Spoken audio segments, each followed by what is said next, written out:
La subcomisión de trabajo, la procuradora Marta Jiménez y el contador Rodolfo Schick, integrantes de la Comisión Nacional Honoraria de la Discapacidad. Ellos son de la subcomisión de trabajo de esa comisión. Muchas gracias, buenas tardes a todos.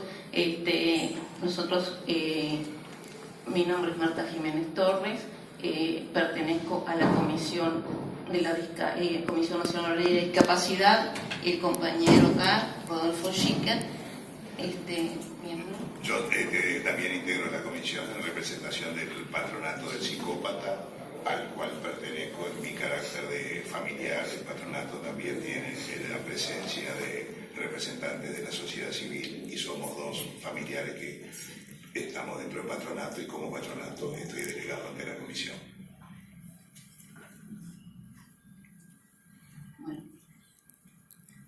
Acá vamos a hacer muy brevemente unos antecedentes de la Comisión Nacional Honoraria, que fue creada por el artículo 10 de la Ley 16.095 en octubre de 1989, es decir, que llevamos 38 años, ¿no?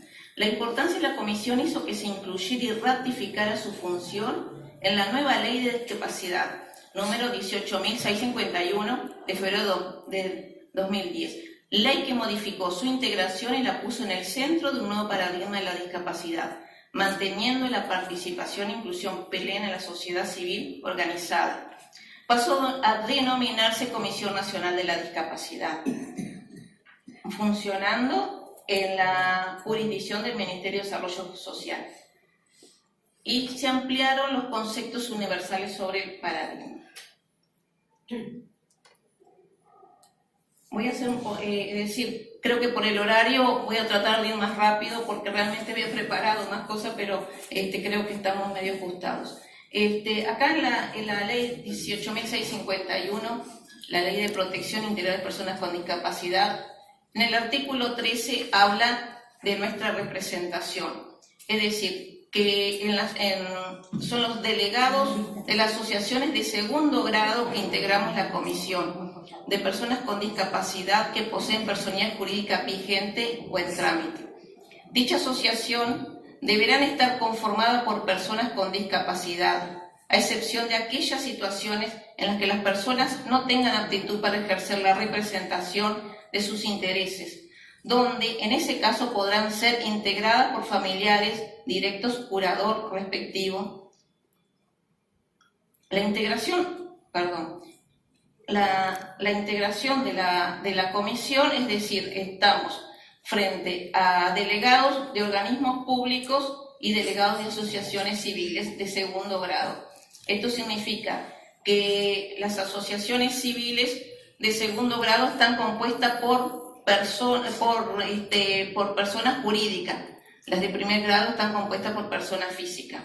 Es decir, hago esa pequeña aclaración nada más a los efectos de que quede claro. El artículo 14 habla de los cometidos generales.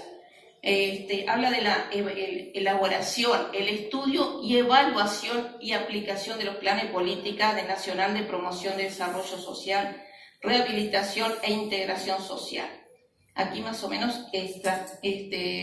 puse todo el artículo.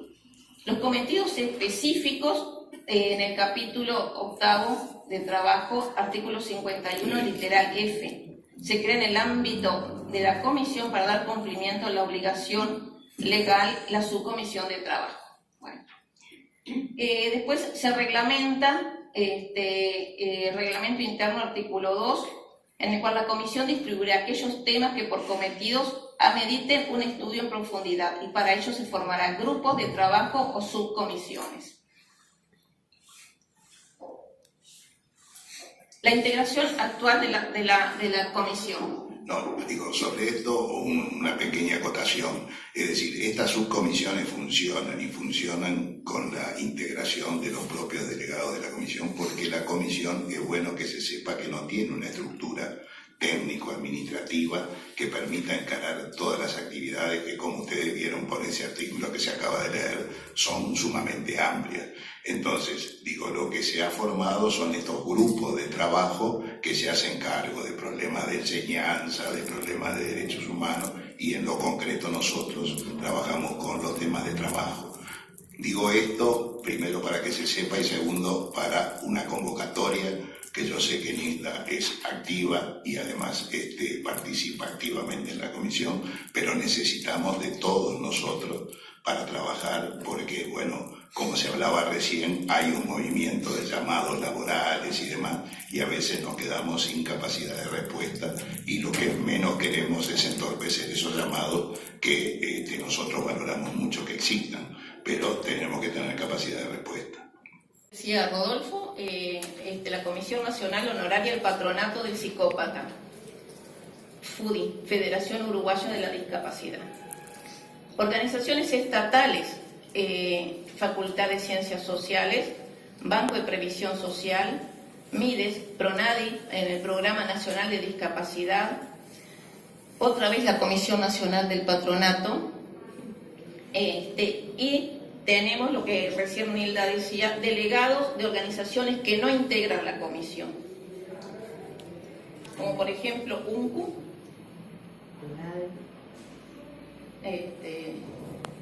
UNCUS,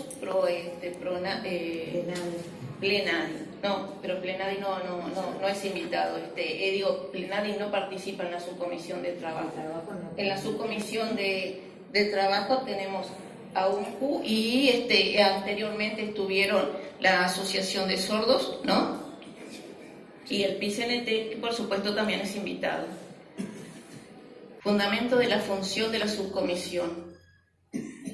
En el artículo 39 encontramos los fundamentos. El Estado, los gobiernos departamentales, los entes autónomos, los servicios descentralizados y las personas de derecho público no estatal están obligados a ocupar personas con discapacidad que reúnan condiciones de idoneidad para el cargo, una proporción mínima no inferior al 4% de sus vacantes. Las personas con discapacidad que ingresen en esta manera gozarán de las mismas obligaciones que prevé la legislación laboral, aplicable a todas las funciones públicas sin perjuicio de la aplicación de la norma. ¿Qué es lo que hace la comisión? Coordina acciones.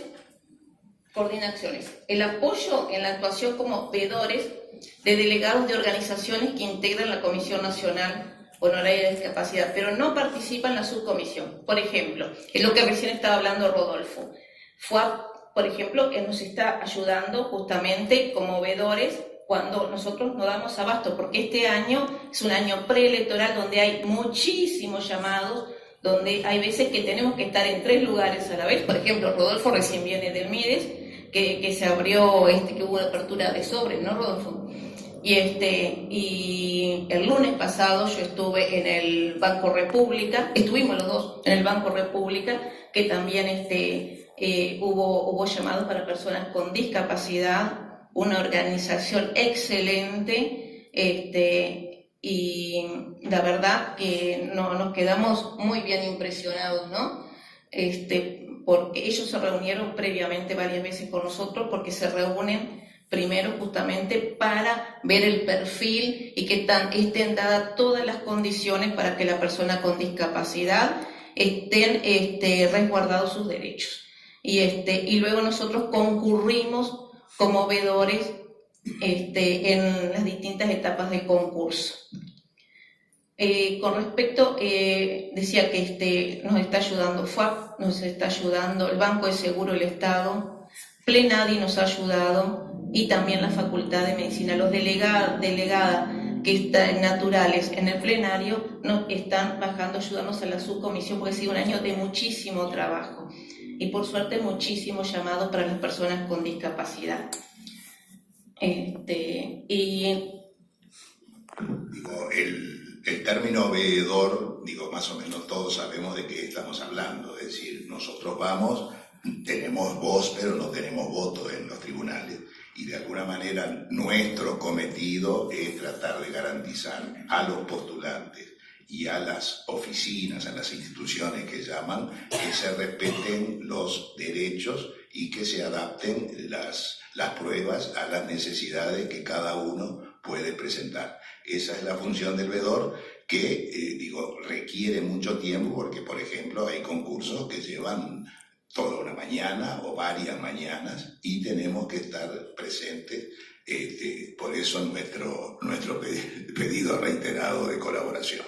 Pero también empiezan a trabajar antes, ya cuando el tema de los llamados. No, pero eso lo seguro. Sí, nosotros comenzamos cuando nos contactan o directamente nosotros nos enteramos que hay un llamado y no pasó, por ejemplo, en estos días pasados, suponen el banco hipotecario.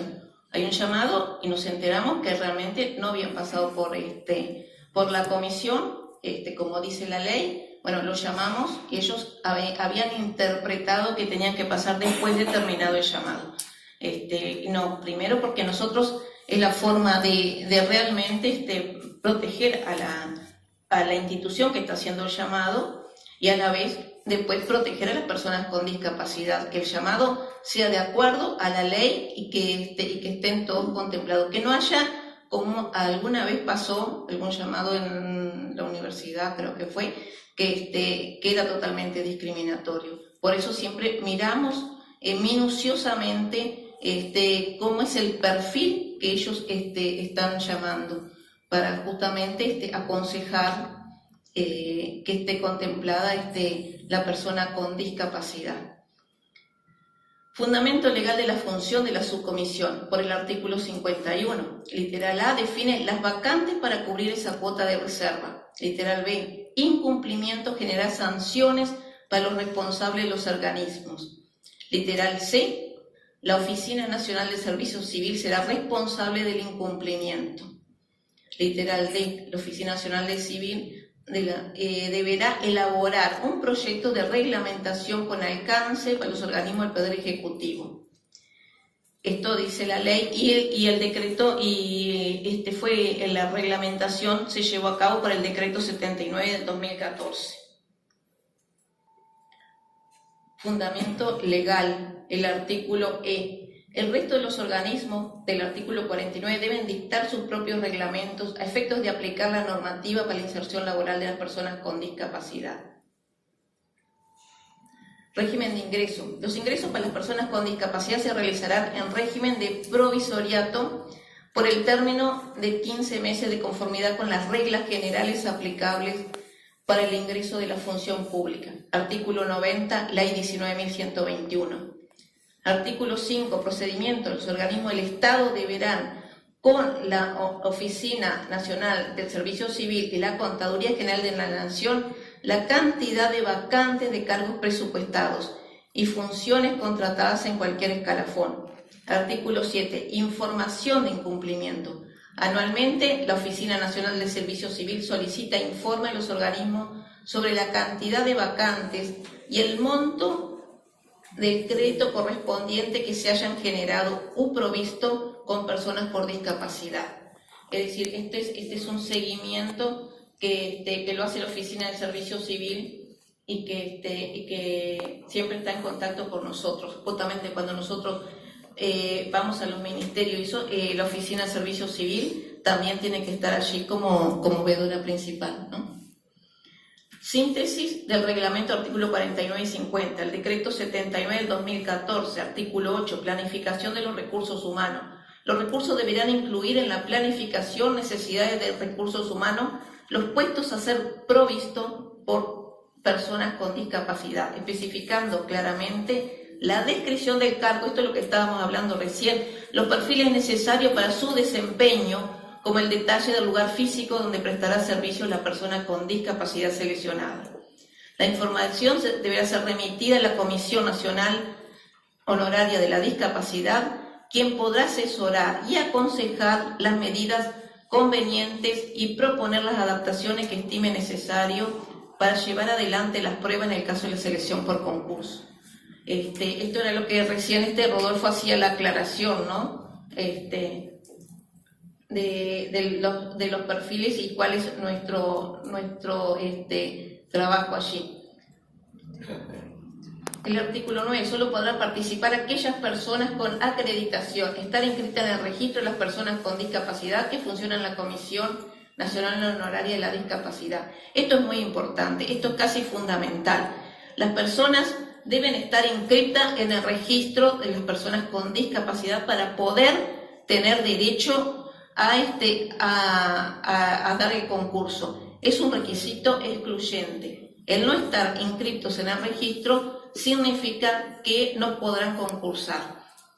El registro lo pide la Comisión Nacional Honoraria de la Discapacidad y nos ha pasado que hemos tenido concursos los cuales han quedado desiertos después que se inscribió muchísimas personas, pero resulta que no presentaban, no tenían el registro, constancia de registro, y eso llevó a que realmente una pena que quedara el concurso desierto. Los organismos del Poder Ejecutivo deberán promover con apoyo de la Oficina Nacional del Servicio Civil y PRONADI acciones de campaña de sensibilización y concientización. Artículo 51, literal F. Los organismos del Estado deberán especificar claramente la descripción y los perfiles necesarios para los cargos a ser cubiertos. Esto es fundamental para que realmente luego no haya confusiones. Remitir dicha información a la comisión, era lo que recién veníamos hablando, entonces la comisión que hace estudia la información y en un plazo máximo de 60 días, esto es lo que dice la ley, pero nosotros jamás nos tomamos ese plazo, más que este año, ha sido un año donde la administración pública ha llamado a muchísimos concursos. Entonces, nos llegan los perfiles, nosotros los estudiamos, nos reunimos inmediatamente e inmediatamente contestamos, porque nuestra función es asesorar y aconsejar al organismo las medidas convenientes en todos aquellos aspectos en que se planteen y se proponen las adaptaciones que se estimen necesarias para llevar adelante las pruebas en el caso de la selección de concurso. Es decir, la ley nos dice 60 días. Nosotros jamás lo tomamos a los 60 días, sino nos reunimos, si es necesario, fuera del ámbito de la comisión para estudiar lo que nos ha mandado esa administración pública e inmediatamente responder, porque sabemos que los plazos están muy acotados, es decir, las personas que ingresan a la función pública deben quedar ya nombradas antes del 27 de febrero, ¿no? El organismo deberá atender en cada llamado las recomendaciones realizadas por la comisión. Artículo 51, literal F, continuamos. Inscritos en el registro de personas con discapacidad que funcionan en la Comisión Nacional de Honoraria, artículo 768, ley 16.736/96. El Ministerio de Salud Pública, en coordinación con el MIDE, deberá certificar la discapacidad. Es decir, ahora en un rato vienen las compañeras que van a hablar sobre la certificación. De hecho, funciona en la Comisión Nacional Honoraria un equipo interdisciplinado integrado por técnicos del MIDE y por un psiquiatra designado a cargo presupuestal de la Comisión Nacional del Patronato del Psicópata. ¿Tú quieres agregar algo? No, digo, un poco saliendo, ¿no?, del proceso. Digo, ¿alguno de ustedes o familiares de ustedes se ha presentado a algún concurso de la administración dentro de este régimen? Los que son familiares, ninguno. Bueno, yo digo que ese es un tema que es importante que tengamos en cuenta en este tipo de reunión por las personas a las que representamos. Es decir, si bien el Uruguay de papel existe, están todas estas disposiciones, en los hechos este 4% de las vacantes está muy lejos de cumplirse. Se cumple, según informe de la Oficina de Servicio Civil, aproximadamente un 1%. Y dentro de ese 1%, las personas con las discapacidades que nosotros representamos, es decir, las que tienen carácter psiquiátrico o intelectual, pero sabemos de qué estamos hablando, su participación es mínima. Todo eso tenemos que tenerlo en cuenta porque, digamos, cuando se establecen los perfiles y cuando se establece la ponderación de la puntuación y demás, muchas veces, consciente o inconscientemente, nosotros notamos que hay como una discriminación encubierta hacia este tipo de discapacidades. Y en eso es lo que hay que luchar. Nosotros estamos viendo la posibilidad de empezar a reunirnos con los encargados de recursos humanos, porque esto se resuelve a nivel de los mandos medios, que son los que trabajan, y nosotros valoramos mucho el trabajo porque es un trabajo adicional, un llamado abierto, digamos, tiene que cumplir determinados requisitos, tiene que cumplir algún requisito adicional. Quiere decir que es valorable lo que hacen, pero muchas veces lo hacen con un criterio que es el que prima un poco en la sociedad, de que este tipo de discapacidades como que anulan a la persona y no generan la posibilidad de trabajar, que en definitiva de eso se trata. Es decir, esto no es beneficencia, sino es que entren personas a desempeñarse como trabajadores en cualquier ámbito de la administración. Pero digo, seamos conscientes de que es una lucha difícil, porque dentro de esta muestra, y normalmente por lo que vamos conversando, son muy pocas las personas con este tipo de patología, este tipo de discapacidad, que logran acogerse a este régimen que es de alguna manera contemplar las situaciones de discapacidad. Perdón. Nosotros decimos en las inscripciones, se procura que no se instrumenten solo por internet, porque no todas las personas manejan exactamente el internet, sobre todo justamente para llenar los formularios. El postulante deberá tener habilitados otros medios alternativos para hacer efectiva su inscripción. Se deberá prever que en los locales de inscripción sean accesibles desde el punto de vista arquitectónico y de la comunicación para todas las personas con discapacidad.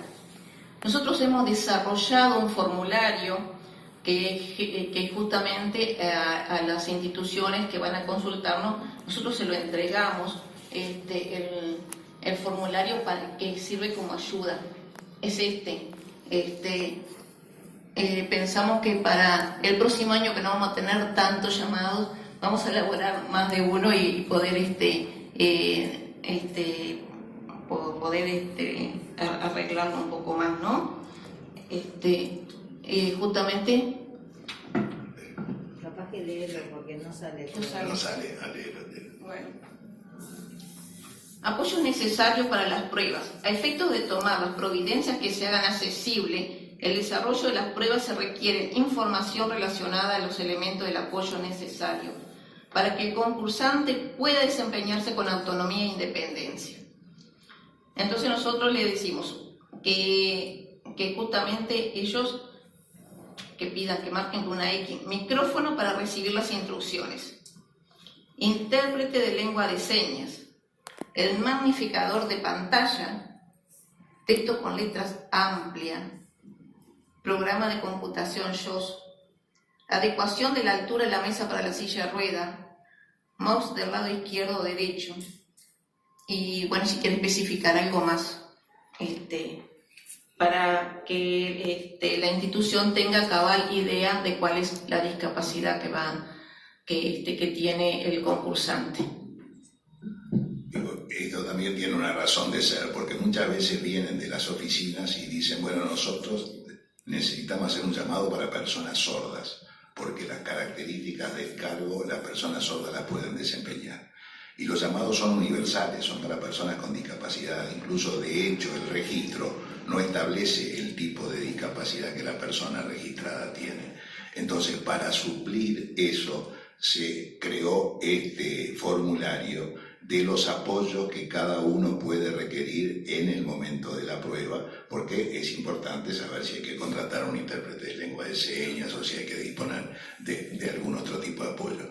Pero también, y vuelvo a lo anterior, si ustedes ven ese formulario, los apoyos para personas con discapacidad psiquiátrica, y discúlpenme que a lo mejor digo una grosería, pero sabemos de qué estamos hablando, ahí no están previstos los apoyos, que podría ser la puntualidad en la cosa, porque genera una atención muy especial, las espera, que el lugar de prueba sea lo suficientemente reservado y silencioso, en fin, una cantidad de cosas que estamos trabajando también para agregar eso, pero también nosotros somos parte responsable de que no están establecidos estos tipos de apoyo en forma específica. Los cargos a concursar deben definirse en función al perfil del puesto de trabajo y el detalle de las tareas que implica, lo que determinará la competencia requerida para el desempeño del mismo. La descripción de las competencias requeridas debe ser clara y exhaustiva. Es algo que nosotros hacemos siempre hincapié, que por favor sea clara y que sea exhaustiva, justamente para no crear después confusiones y decir realmente me presento a ese puesto de trabajo cuando realmente no lo voy a poder hacer. Ahora después le vamos a explicar por qué. La variable de la edad debe ser valorada teniendo en cuenta que por lo general los ciclos educativos en las personas con discapacidad implican mayor número de años para la culminación y debe tener correlación directa con la exigencia del puesto de trabajo a proveer. Una limitación de edad no basada en motivo justificado es contraria a la Convención Interamericana de Derechos Humanos. Porque muchas veces, por ejemplo, se pone la limitación de edad y justamente los bancarios nos dijeron a Evo que ellos sí o sí tienen que poder limitación de edad. Y nosotros allí no podemos hacer nada porque es la institución justamente la que marca ese requisito, ¿no? Sí, pero en otros llamados que hubieron, sí tuvieron una incidencia ustedes Seguro que en sí. lograr la edad. Digo, ahí otra vez dependemos de cada organización. Hay algunos que por su carta orgánica o por acuerdo que hay con el gremio tienen un determinado techo, sobre todo techo, porque digamos el piso son los 18 años, se tienen que ser mayores de 18 años. Pero digo, donde nosotros podemos hacer fuerza en la administración central y en algunos otros tipos de organismos que no tienen la limitante de una carta orgánica o demás, se trata de que no haya techo. Incluso las convenciones de derechos humanos a nivel internacional, es esa la recomendación, y la Oficina de Servicio Civil también dispone lo mismo, y no es caprichoso, es porque lo que decía recién Marta, ¿no? Es decir, normalmente los procesos de formación formal son más lentos de los habituales. Y acá vuelvo a lo que decíamos al principio, un requisito excluyente. El comprobante de inscripción en el registro laboral de la Comisión Nacional Honoraria debe estar actualizado no más de 6 meses de expedido por razones de operativa interna de la comisión. Es justamente por eso que todos nos preguntan justamente por qué se extiende solamente 6 meses. ¿Querés aclarar? No sé si es aclarar o pedir disculpas. Sí. La razón de ser es un poco un tema de funcionamiento de la parte informática que, digo, no se ha podido corregir, pero además venimos de un periodo muy prolongado donde no había, es decir, el certificado se daba de por vida. Y obviamente hay determinado tipo de discapacidades que se pueden llegar a superar o pueden, desde el punto de vista técnico, tener otro tipo de apoyo y pierden la condición de estar inscritos en el registro. Entonces nos pasamos de ser vitalicio a un periodo que consideramos que es muy corto, porque muchas veces genera molestias en la persona que cada 6 meses tiene que ir a volver a pedir la certificación cuando ya está inscrito, y normalmente en la mayoría de los casos esas inscripciones por lo menos pueden ser por periodos mayores, ¿no? Pero se le da la constancia, lo que no tiene que pasar por una nueva valoración. No, pero es un trámite administrativo que, bueno, que a veces en Montevideo es más fácil, en el interior se complica, en fin. Es decir, es como si nos pidieran que la cédula la tuviéramos que sacar, bueno, los que somos mayores ya la tenemos vitalicia, pero la sacáramos cada 6 meses, ¿no? Es decir, es medio parecido. Bueno, con respecto a las pruebas, prever que se desarrolle en locales accesibles, prever todos los sistemas de apoyo necesarios para lograr la accesibilidad de las mismas, prever la adaptación de las herramientas psicotécnicas de evaluación de acuerdo a las limitaciones que presente la persona, ofrecimiento de la actuación de los integrantes de la subcomisión como veedores en los tribunales, en tanto un respaldo para la institución y para la propia persona que compite en el concurso. Esto es un poquito más de lo que venimos hablando desde un principio, ¿no? Consideraciones generales. La búsqueda de puestos de trabajo adecuados en función de las competencias y limitaciones de las personas con discapacidad, prevé la adaptación de puestos de trabajo postulantes a efectos de un adecuado desempeño del mismo, con posibilidades de desarrollo personal y funcionarial, sistemas de apoyo para lograr accesibilidad, condiciones de trabajo flexible, compartibilidad de puestos de trabajo y postulantes. Consideraciones generales. Valorar la importancia de un trabajo previo de información y sensibilización a los grupos de trabajo, compañeros de trabajo, efecto de facilitar la inserción laboral, justamente lo que estaba hablando hoy la señora. Valorar la importancia del seguimiento de la inserción laboral, efectos de lograr las adaptaciones y o adecuaciones necesarias para el éxito de la misma.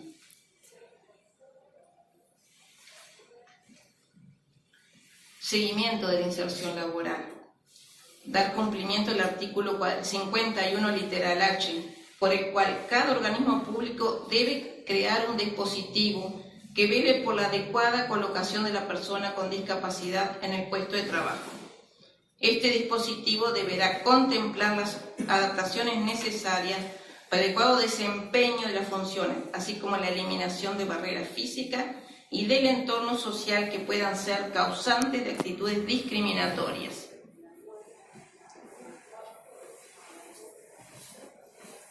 Bueno, acá estamos a las dificultades que hemos encontrado y si quisimos hacer un pequeño resumen.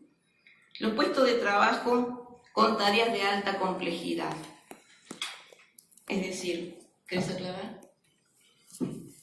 Sí, bueno, digo, desde el punto de vista teórico se supone que todas las personas podemos acceder a todo tipo de tareas, pero la realidad hace que por lo que se hablaba y lo que decía la doctora María José Bañate y demás, sobre todo las generaciones que hoy tienen 30, 40 años no tienen formación porque ya desde la infancia sufrieron algún tipo de desplazamiento, digamos. Entonces, cuanto más complejas son las tareas, más difícil se hace el acceso a las personas que tienen este tipo de patología.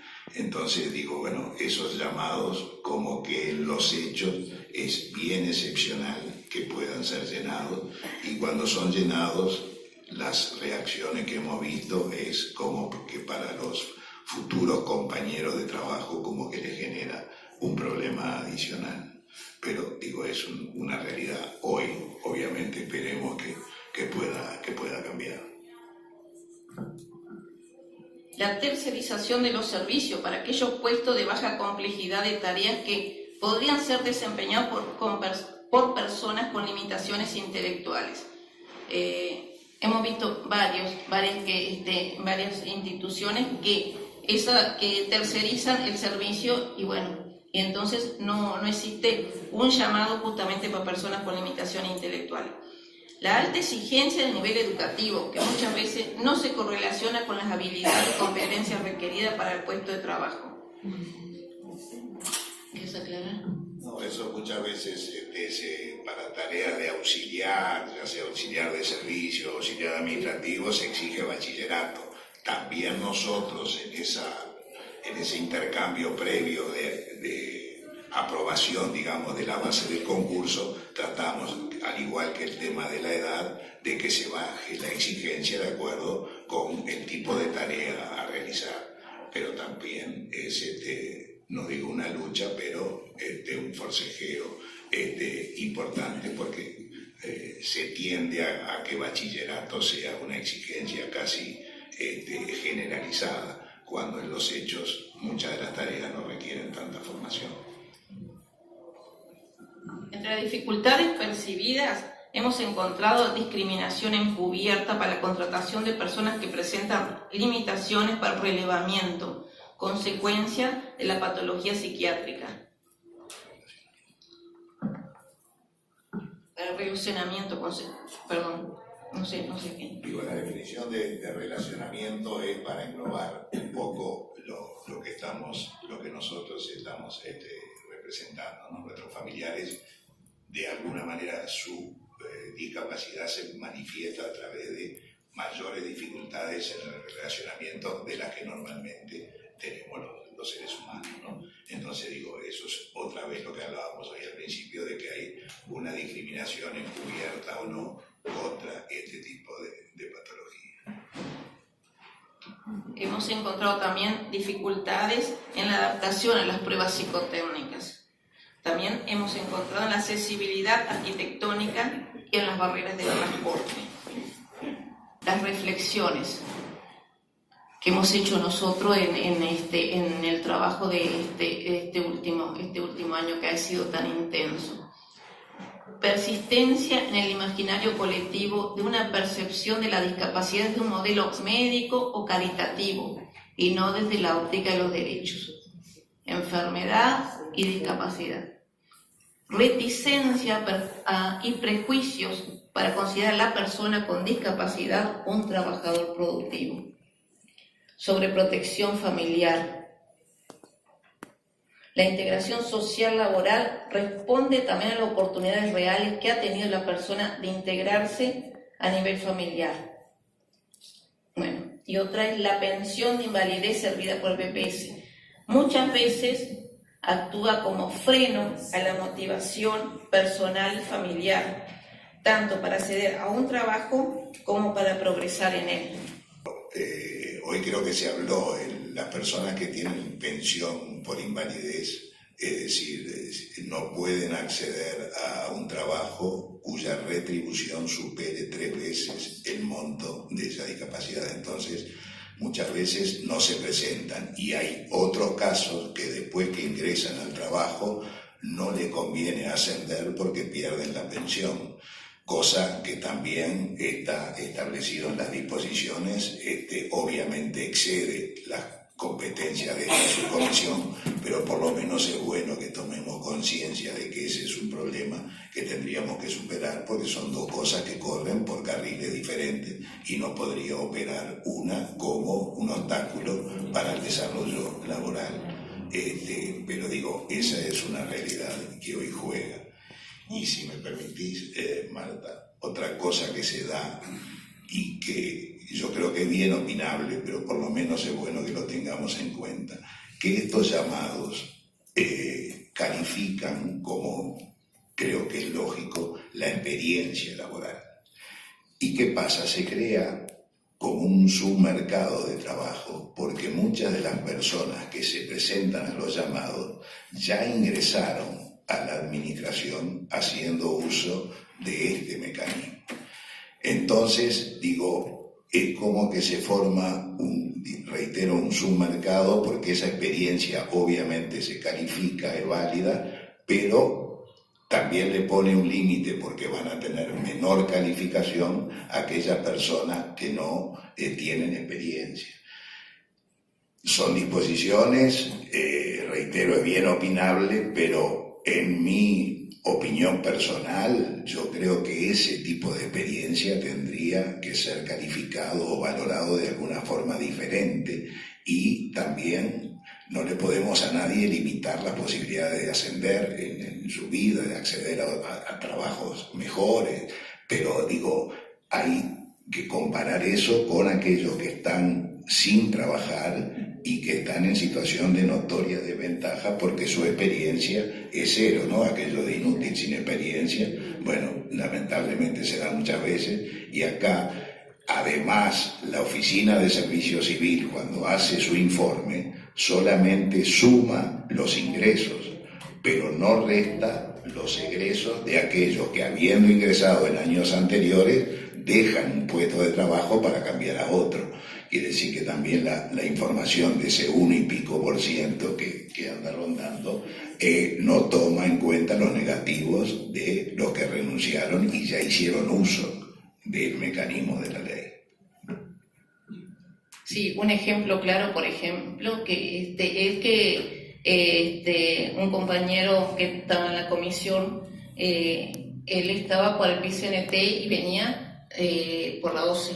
Dio concurso en el Banco de Previsión Social y entonces él migró al banco, y por eso es decir, ahora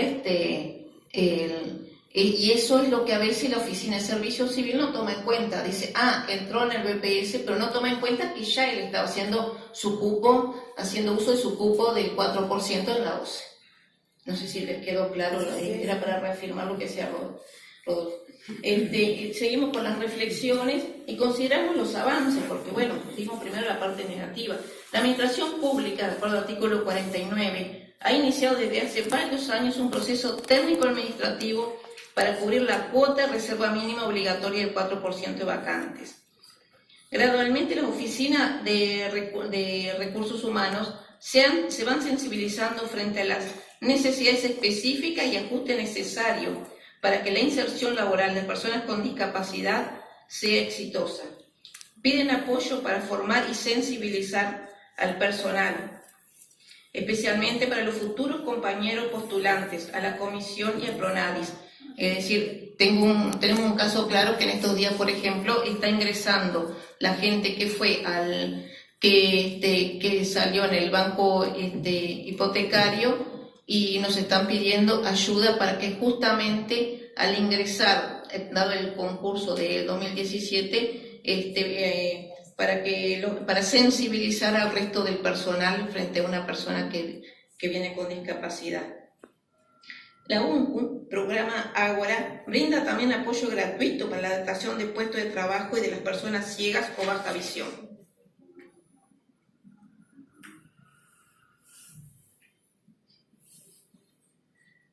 Seguimos con las reflexiones sobre las medidas facilitadoras de la inserción laboral, un camino posible.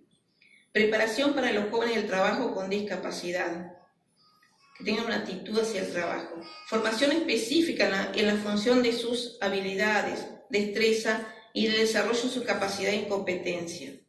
Plan individualizado para la inserción laboral, coordinando acciones de formación con INEFOC en puestos de trabajo clave.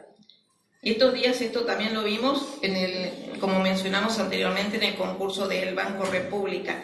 El sindicato de AEBU dio cursos gratis para las personas que estaban inscritas, que iban a ingresar a dar concurso. Y la verdad que vimos realmente que unas pruebas realmente muy bien, porque es decir, incluso la persona del sindicato nos decía, estas pruebas son sumamente fáciles. Nosotros le pusiéramos a poner pruebas con 3 veces más difíciles para que ellos pudieran superar esos obstáculos. ¿Algo para agregar? Sí, no, digo, eso fue una experiencia muy buena. Nosotros hablamos con la persona porque estaba la encargada de los cursos de AEBU, estaba durante la prueba, y le pedimos la posibilidad de que se pusiera en contacto con la comisión y eso se generalizara, porque también, digo, creo que todos somos conscientes de la falta de preparación que normalmente tienen las personas para presentarse, y ellos llegaron a hacer simulacros de pruebas, es decir, sabiendo más o menos los temas que se iban a abordar, le hicieron la prueba, lo cual significa no solamente el aprendizaje, sino el entrenamiento de lo que es competir, porque en definitiva de eso se trata, van a competir. Entonces, bueno, vamos a ver si podemos capitalizar esa experiencia y mantener ese contacto a través de PICNT con AEBU, que en principio esta persona se ofreció para hacerlo. Bueno, nosotros, las medidas facilitadoras para la inserción laboral, pusimos un camino es posible. Preparación adecuada para los participantes en un concurso, lo que hablábamos recién. Formación para la redacción de un currículum vitae. Formación de actitudes favorables que les permita afrontar una competencia como es que permitan enfrentar la etapa de entrevistas personales en forma efectiva. Estas son las consideraciones finales. La comisión, junto con las asociaciones civiles sin fines de lucro vinculadas a la discapacidad, especialmente aquellas que aglutinan a las personas con mayores dificultades para la inserción laboral, limitaciones para el relacionamiento, para los aprendizajes, etc., tiene un papel para transformar en una cuestión social el tema de la reserva de aquellos puestos de trabajo en la administración pública que pueden ser diseñados con éxito por personas. Es necesario generar intervenciones planificadas en conjunto. Asimismo, debemos luchar por la aplicación de la Ley 19.159 sobre los talleres protegidos, la edad de acceso al trabajo para muchas personas con discapacidad, la sanción de la cuota de reserva de puestos de trabajo en la administración privada, el empleo a tiempo parcial. A los 63. ¿Quieres agregar algo? No, digo, además de esto también están las cooperativas sociales. Yo les cuento un poco la experiencia en el patronato del psicópata. Están funcionando 2 cooperativas que en definitiva están trabajando entre 40 y 50 personas y lo están haciendo con éxito. Son cooperativas que